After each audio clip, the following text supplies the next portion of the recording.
Hello and welcome. It is Eric Erickson here, the Eric Erickson Show across the nation from Atlanta, Georgia. Glad to have you with me today.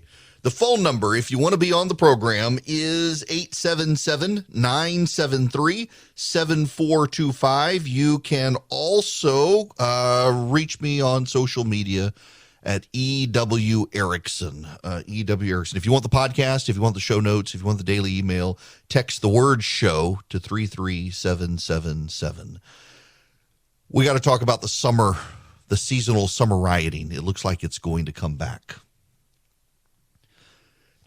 To get into this topic, I gotta start here. I was going to talk about it last hour, but with the market news, and the markets are still just bad. Everything is bad. I think it's a fact that people on the right tend to understand the views of people on the left better than people on the left understand the views of people on the right. And it actually gives people on the right somewhat of an advantage in being able to talk to voters in general. And we're seeing that in a lot of the polling that's out there.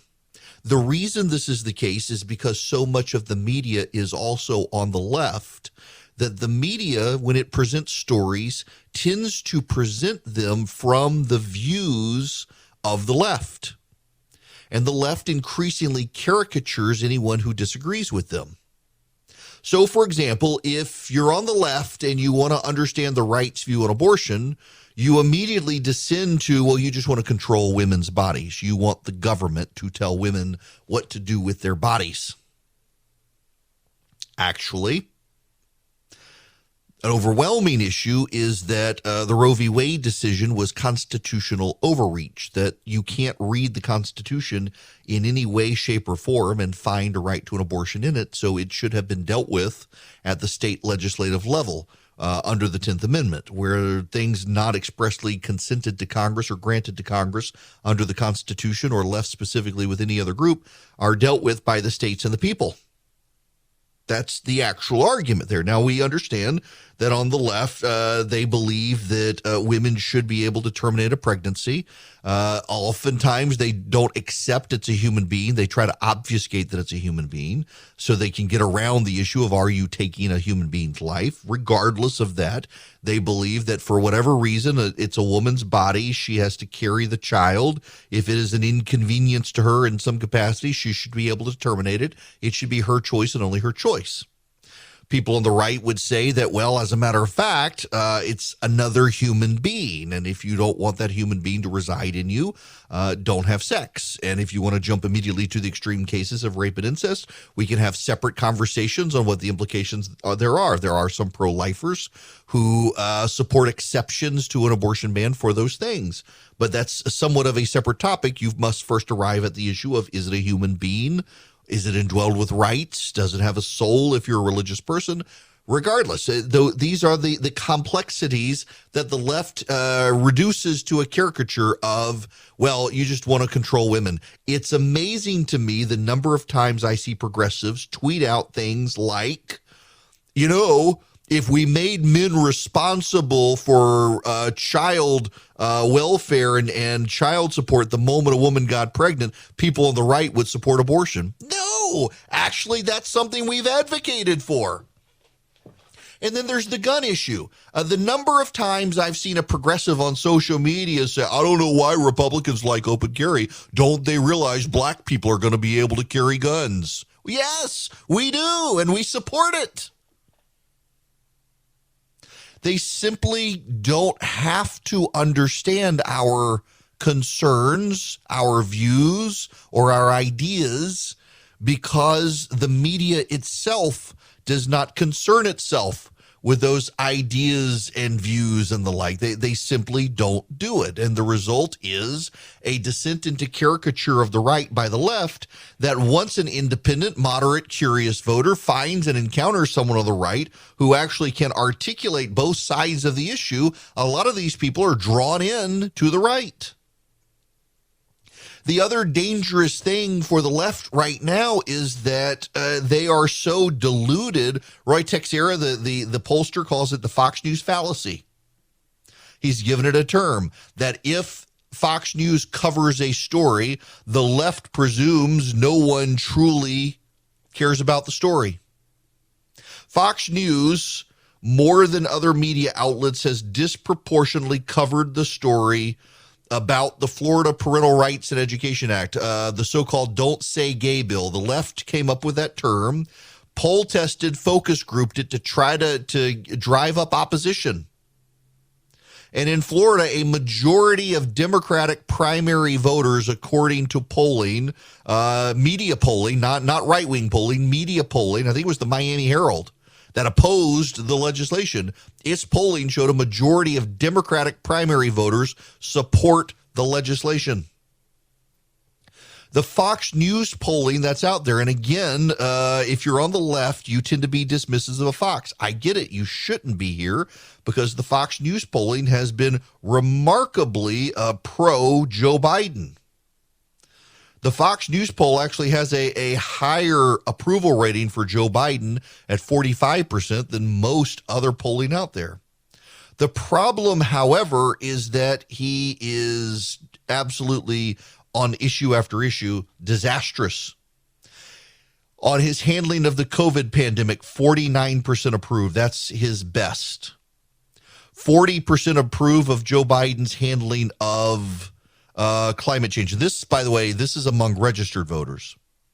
40% on climate change, 39% his handling of Russia, 36% the economy, 34% guns, 33% crime, 32% in immigration, 28% inflation.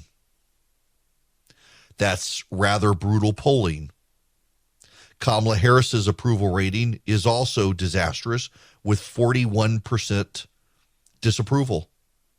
But what's interesting, though, are the issues. According to the Fox News polling, do you know, most people believe that instead of restricting guns, you should be tougher on criminals. What do you think is more likely to decrease gun violence? Tighter restrictions on guns, 33%. Tougher penalties on criminals, 54%. 54%. What do you think is more likely to decrease gun violence? Better enforcement of existing gun laws, 47%. More laws regulating guns, 34%. Amazing. Amazing. But it's not just that. Only 18% of Americans, according to Fox News, think that their family's financial situation is better today. 44% say it's worse. 38% say it's about the same. That's not good. How responsible do you think government regulation on energy production is responsible for current gas prices? 77% of Americans say government regulation is responsible. 71%, interestingly enough, say domestic oil companies are responsible. 70% say the Biden administration's policies are responsible. 66% say Vladimir Putin is responsible. More Americans think Joe Biden's policies are responsible for high gas prices than think Vladimir Putin is responsible. In general, do you think immigrants who come to the United States today help the country and make it a better place to live, or hurt the country and make it a worse place to live? 45% say they help the country. 39% say they hurt the country.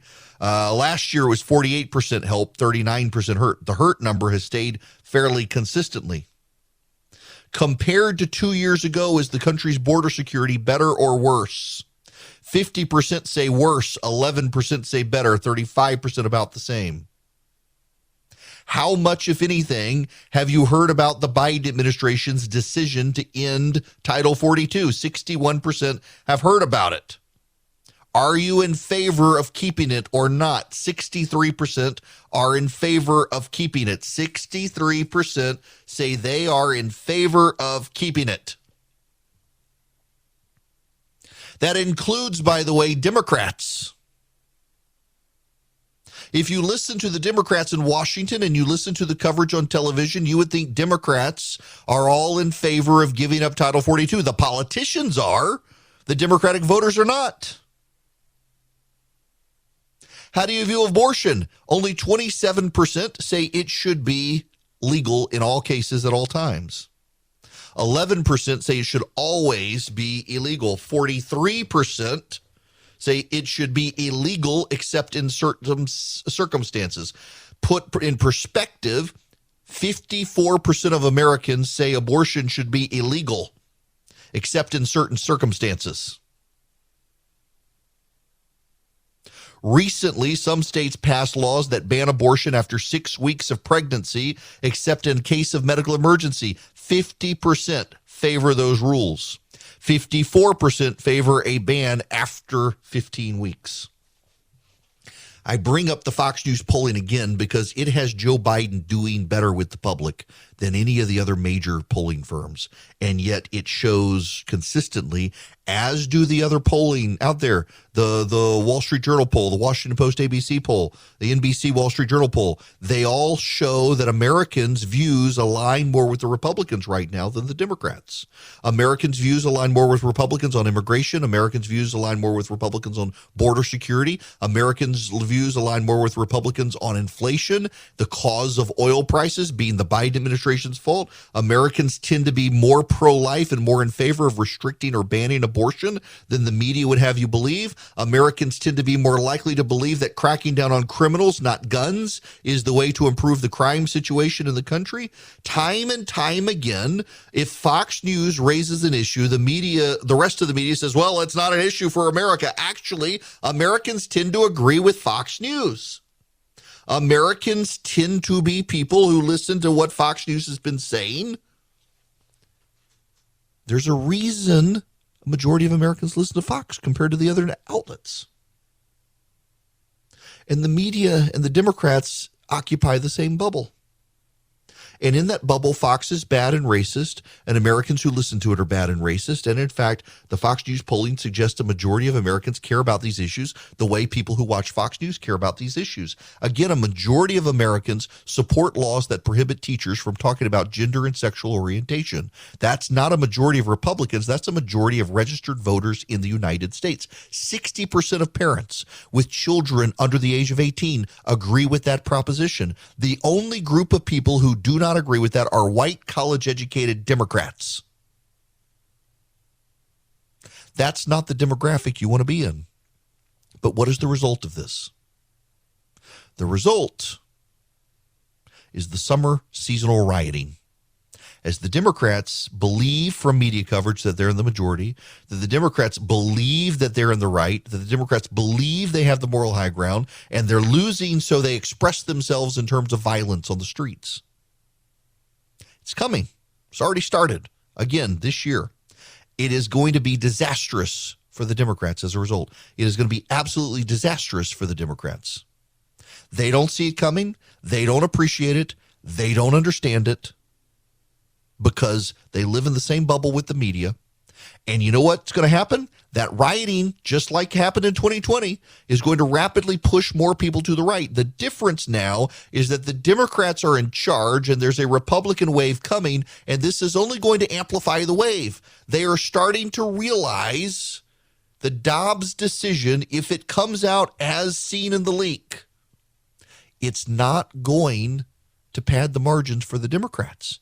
And all that's going to do is make them even angrier. If the Democrats can't get out of seasonal cyclical rioting, it's going to push more and more of the country to the right. Hispanic voters right now are rapidly moving to the GOP, and there's troubling data for the Democrats that married black couples are also moving to the GOP. And it has everything to do not with the Republicans, but with the Democrats going nuts. Hello there. It is Eric Erickson here. The phone number is 877-973-7425. The president has a new problem.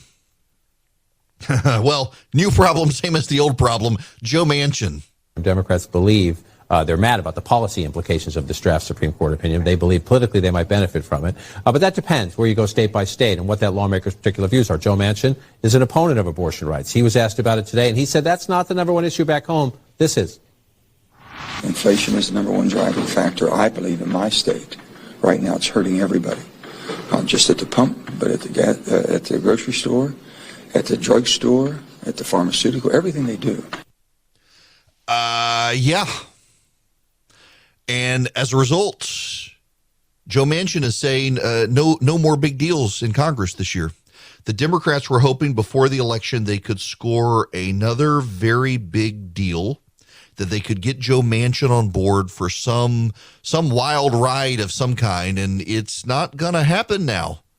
Joe Manchin says inflation is a real problem. And by the way, it is a real problem. It is a major problem that Americans see, and they blame Joe Biden for it. By the way, there's this idea on the left that they're going to primary Joe Manchin in West Virginia. Good, give it a try. Give it a try. You know what happens if Joe Manchin goes away tomorrow? The Republicans take back the Senate. If anything, Joe Manchin has done the Republicans a big favor by not flipping to the GOP, because Chuck Schumer is the face of the Senate. He's the leader of the Senate. This isn't going to help the Democrats in the way they think, trying to go after Joe Manchin. It just hands the Senate to Mitch McConnell. Mitch McConnell will gladly take the Senate back from you. Gladly take it back and shut down the committees and everything else. How did they get so bad at this? How did they get so bad at reading the landscape? They really, and this honestly, there are two major problems for the Democrats. One, all of their major policy gains in the last 50 years have come from progressive courts. Two, they have not been able to win elections to use the power progressive courts have given them. You cannot get a 50-50 Senate and almost lose the House of Representatives and think you're going to fundamentally transform America. But progressives believed that they could. And in believing that they could, progressives are getting played by their own side. They have extraordinarily high demands for the Democrats. And they can't meet those demands. They can't meet them. They don't have the votes to get it done. They can't get rid of the filibuster. Joe Manchin and Kristen Sinema say they're not going to get rid of the filibuster. And by the way, the whole talk about the filibuster is going away now, because Republicans are going to take back the House of Representatives. Just on redistricting alone, Republicans will pick up at least 10 seats in the House, which means they will control the House, which means really nothing's going to get through the Senate anyway if the Democrats control it. So why scrap the filibuster? And if the Republicans take back the Senate, they're not going to get rid of the filibuster. I know Democrats like to say we should get rid of the filibuster because Republicans will. Actually, Republicans controlled the Senate for 2 years with Donald Trump in charge of the White House and him demanding they get rid of the filibuster. They caved to Donald Trump on everything except that. The only people who would kill the filibuster are progressives. And the last time they killed the filibuster, it allowed the Republicans to get a pro-life Supreme Court majority to kill Roe v. Wade. Welcome. It is Eric Erickson here. The phone number is 877-973-7425. Should you wish to be on this here program, glad to have you with me today. I don't want to keep talking about this issue. This has been exhausting, but I got to actually focus on one last angle on this Dobbs situation. It's an interview with Tim Ryan, the congressman from Ohio, who's the Democratic Senate nominee there. He was on with Brett Baer on Special Report last night, and Brett Baer pushed him on the issue of abortion. You should know, by the way, that in Georgia, Stacey Abrams has suspended fundraising for her campaign to fundraise for the abortion cause, and said essentially she's in favor of abortion on demand until the moment of birth. So Tim Ryan, who is a perceived moderate, goes on with Brett Baer and really does not want to engage at all on the issue of abortion and tries to dodge the question. And Brett Baer works very hard to pin him down on the issue and remarkably gets Tim Ryan to admit that he wants to leave it up to the woman until the moment of birth. Now, for some of you, you will say that makes sense. That's the plausible, good answer. The problem, however, is that a majority of Americans, 54%, want either restrictions or an outright ban on abortion. Only 24% of Americans support abortion up until the moment of birth. Not only that, Tim Ryan was on with CNN as well and dodges on whether or not he'll get Joe Biden to come campaign for him. Let me rearrange my router here. I had to take it off during commercial break. Here we go. President Biden, will you invite President Biden to come campaign for you? Look, we welcome everybody's support, but I will be the face of this campaign. I don't think, surrogates are going to play a huge role here. That's a no. We welcome everybody's support. We don't think surrogates are going to play a huge role here. This isn't the refreshing encouragement that you should have for the Democrats. And for him to be dodging on the issue of abortion, now let me read you his words. I was trying to see if I could find the actual audio. Fox doesn't have it. They've just got the transcript. Look, this is Tim Ryan. Look, I think what we had established in Roe is something that we can continue to work with, and I think those can be the parameters. But then again, if you get rid of what was established law, which in many ways was conservative to keep that, to appreciate stare decisis and make sure we appreciate the law, like Plessy versus Ferguson, if we move away from that, you get states like Ohio that have some of the most extreme laws in the whole country, where if you are a young girl and you have been raped or there's been incest, you can't have the state, the government is going to force you to bring the baby to term. Brett Baer says, my question was about any limits to abortion at any point, late term, anything. Tim Ryan, look, you got to leave it up to the woman. You and I sitting here can't account for all the different scenarios that a woman dealing with the complexities of a pregnancy are going through. How can you and I figure that out? Aren't you elected to figure those things out? That's the problem. A majority of women, 70% of women, listen, particularly those of you who are progressives who are hate listening right now, 70% of women in the United States of America want to ban abortion after 15 weeks, except in cases where the life of the mother is in jeopardy. Not the health of the mother, the life of the mother. 70% of women in the United States of America want to ban abortion after 15 weeks.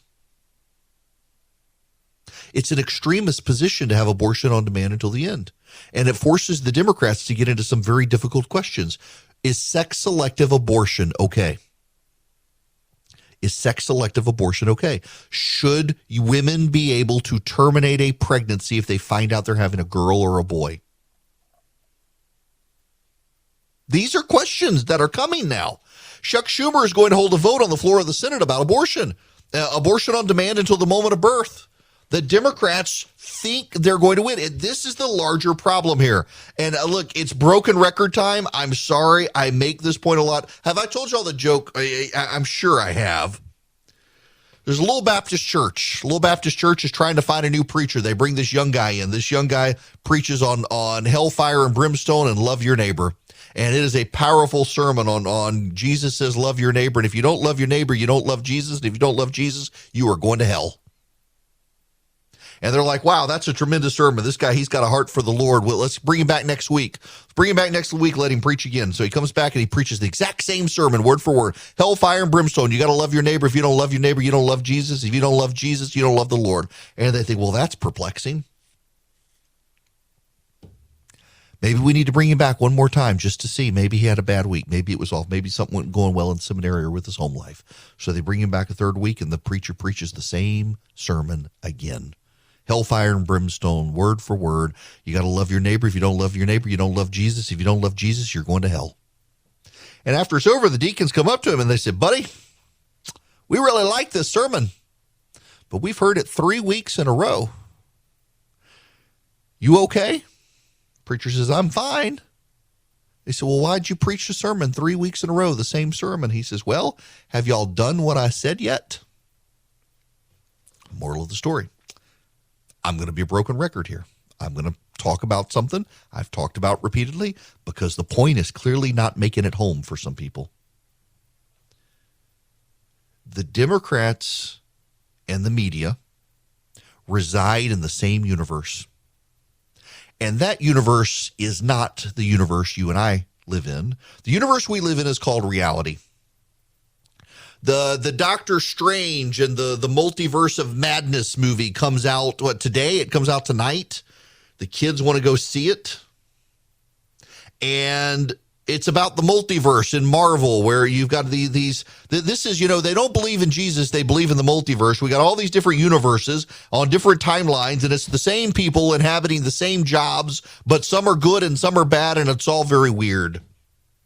It's a comic book creation that has some plausible quantum physics that suggests maybe it's possible, whatever. The Democrats inhabit a universe that is not the reality the rest of us live in. The reality the rest of us live in, the border is not a Republican-created problem. The border is a problem. In the universe that we live in where reality exists, abortion is not popular. In the reality in which we exist, Joe Biden, not Vladimir Putin, is responsible for high gas prices. In the reality in which we exist, Joe Biden and the Democrats' high spending is responsible for inflation. In the reality in which we exist, inflation is not a good thing, but to the Democrats, it's a good thing. In the reality in which we exist, crime is a problem, not the police. In the reality in which we exist, Hispanic voters don't want their kids indoctrinated on transgenderism in public school, but the Democrats think it's a good thing. The Democrats are out to lunch on these things because they live in a world where the media that tries to construct our reality exists. But in the age of the internet and social media and getting your information from friends in a postmodernism that is very relational, you relate to people who believe your worldview. You're more likely to get stories from those people. You're more likely to believe someone like me who's with you every day, who you, hopefully to some degree you trust me, as opposed to some random dude at the New York Times who tells you what to believe. It's very hard for the Democrats to shape our reality today. Reality is shaped by real-world events, and you used to rely on progressives in the press to tell you what those real-world events were and interpret them for you. Now you can see the TikTok video of the insane leftist who wants to indoctrinate your child, and when the media refuses to tell you it's happening or tells you it's not happening, they're essentially telling you, don't believe your lying eyes. They haven't adjusted to the game as played. They haven't adjusted to the rules. For 50 years, the Democrats relied on regulators and judges to give them disproportionate cultural clout, and it's all starting to go away, and they haven't adapted. The day will come when it's the Republicans on the losing side. There's nothing permanent in American politics. The day will come when it's the Republicans who are upside down with voters. The day will come when voters hate Republicans, not Democrats. But right now, the Democrats and the media are both hated. When Joe Biden spoke at the Washington White House Correspondents' Dinner, Nerd Prom, he made the joke that he was delighted to speak to the one group of people in America less popular than him. And the crowd laughed. But they get the joke. The American press corps is not popular. Trust in the media is at an all-time low. And it's because so many people can see the real world. They see it in the videos posted online. They see it in their neighborhood. They see it in their family. They see it in reality. And so many members of the media are so invested in trying to help Joe Biden and prop up the Democrats that they tell you what you see isn't true and don't believe your lying eyes. Kamala Harris has refused to be in a video for Joe Biden, with Joe Biden, to defend Joe Biden and his bailout of student loans, which isn't really going to happen. Joe Biden has been pressured by the left to cancel tens of thousands of dollars in student loan debt. Joe Biden is resisting doing it. Joe Biden tried to do a video on social media about what he was doing to help students.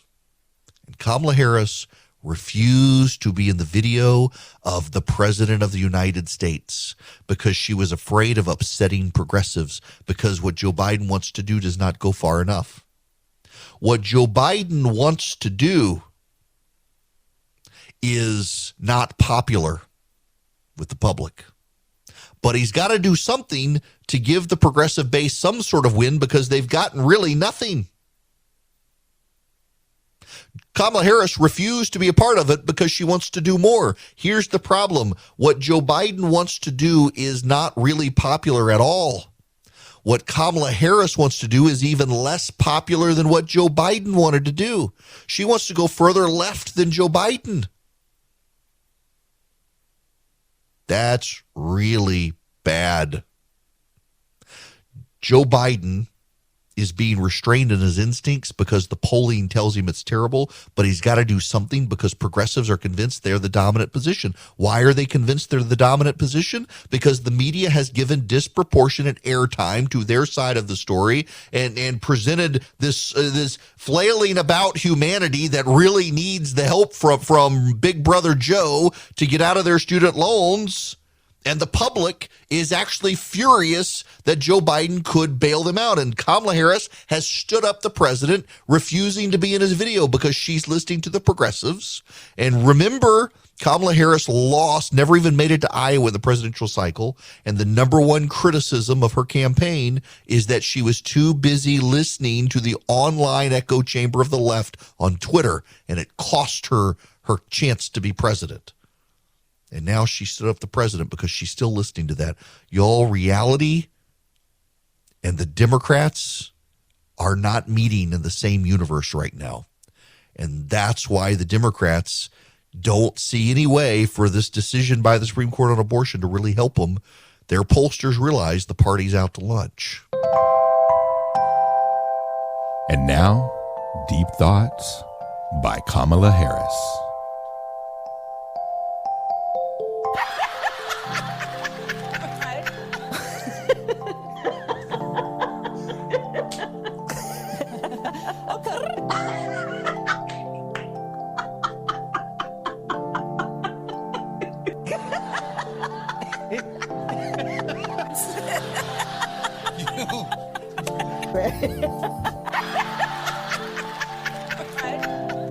That was Deep Thoughts by Kamala Harris. It's one of the greatest things Charlie has ever put together. Now, it's time to protect your retirement savings. Have you seen what the markets are doing? My goodness.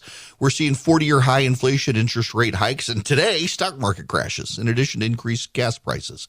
If you got $50,000 or more in your IRA, your 401k, your retirement savings, your money could be at risk. You don't have a lot of options, but you can consider precious metals, gold and silver in particular. Call my friends at Goldco, 855-904-5933. They're going to send you a free wealth protection kit to learn how to use gold and silver to protect and grow your money. Thousands of retirees are protecting their retirement savings, and many are getting $10,000 or more in free silver for doing it. Call my friends at Goldco. Find out how you might qualify for their special offer. They've helped thousands of Americans protect their retirement against inflation and stock market crashes. They might be able to help you. They could be a good fit. Text ERIC, E-R-I-C-K, to 33777. I'll send you back their phone number. Call Goldco. See if they might be able to help you. Text Eric to 33777. Coming up at the top of the hour, Clark Howard is going to join me to talk about all the market turmoil we are seeing and what you might be able to do to protect yourself in your retirement. At the bottom of the next hour, Ted Budd, the Senate candidate endorsed by Donald Trump, is going to be joining me from North Carolina. He's also sitting U.S. Congressman. We're going to talk about more than his election because he's involved in a lot. He's been very vocal about the border situation and the economic policies from the Biden White House, as well as the Ukraine situation. So it'll be a deeper interview than just talking about his election, but I'm looking forward to both men. Right now, I got to tell you, Georgia has become the next state to ban transgender athletes playing outside their biological sex. In Georgia, a lot of people were critical of the state legislature. The state legislature had a specific ban on transgender athletes playing in a sport disconnected from their biology. And they killed that legislation and instead passed a compromise legislation that would allow the Georgia High School Sports Association to make the call. Well, the Georgia High School Athletic, GHSA, they have, in a vote of 61-0, said that an athlete in Georgia in public schools or in high school sports will have to play in the category of their gender, or rather of their biological sex. So no boys and girls sports in Georgia. It was a unanimous vote of the Georgia High School Athletic Association, which is a big deal. A lot of people weren't sure it would go that way or that it would be contentious. It was not. Mississippi and Oklahoma and Tennessee have now also passed these. The NCAA and other groups are challenging them. The Biden administration says they're going to challenge them. But here, this again goes back to the Democrats being in a bubble. Overwhelmingly, parents support this. And it's driving parents across racial boundaries to vote Republican. Black parents, white parents, Hispanic parents, and Asian parents overwhelmingly support this. They do. And the result is the Democrats are being pushed further and further into the margins of culture when it comes to the voting. And you know what? People will vote for cultural issues. They want to save their culture, and the Democrats are giving them ample reason to vote Republican. It's amazing how badly they're overplaying their hand on this issue right now. It really is just the most amazing thing. When we come back, Clark Howard is going to join me to talk about the economic situation. The regular season is heating up. New stars are emerging, and that means more opportunities to win up to 25 times your cash on Prize Picks, the most exciting way to play daily fantasy sports. Just select 2 or more players, pick more or less on their projection on a wide variety of stats, and place your entry. It's that easy. Let it fly to turn $10 into $250 with just a few taps. Easy gameplay, quick withdrawals, and injury insurance on your picks are what make Prize Picks the #1 daily fantasy sports app. Watch your favorite players and get paid doing it this basketball season. See your entries make progress during the game or make new entries for the second half and the fourth quarter. 3-pointers, assists, rebounds, and everything in between are yours for the taking. Join the Prize Picks community of more than 7 million players who have already signed up. Right now, Prize Picks will match your first deposit of up to $100. Just download the Prize Picks app and use code GET100. That's code GET100 on Prize Picks for a first deposit match of up to $100. Prize Picks. Pick more, pick less. It's that easy.